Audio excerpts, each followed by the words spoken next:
অনেকদিন ধরে চিন্তা ভাবনা করতেছি একটা ভালো করে ভিডিও করব, কিন্তু সময়ের অসঙ্গতির কারণে ভিডিও করতে পারতেছি না। এখন যারা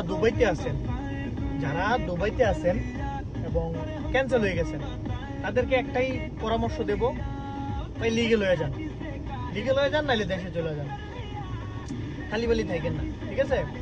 কারণ এই যে ইম্প্যাক্টটা, এখন যেই পরিস্থিতিটা, এটা কবে ঠিক হবে এটা কেউ বলতে পারে না, কেউ বলতে পারবো না, ঠিক আছে? ইমিগ্রেশন থেকে না দুবাই কখনো বলে খুলবে কখন, বন্ধ করবে কখন, এগুলা বইলা করে না, ঠিক আছে? তো আপনাদের জীবনের ঝুঁকি না নিয়া এখন আপনি ভিসা ছাড়া থাকবেন, যে কোনো সময় হুট করে ধরে নিতে পারে আপনাকে।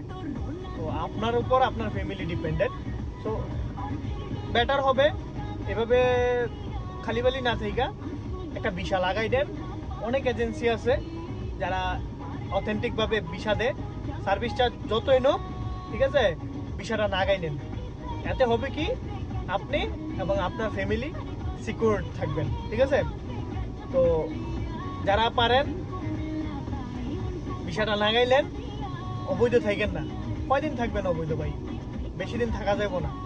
হ্যাঁ, যে কোনো এক সময় আপনার হুট করে আইয়া সেটি ধরে নিয়ে যাবেন।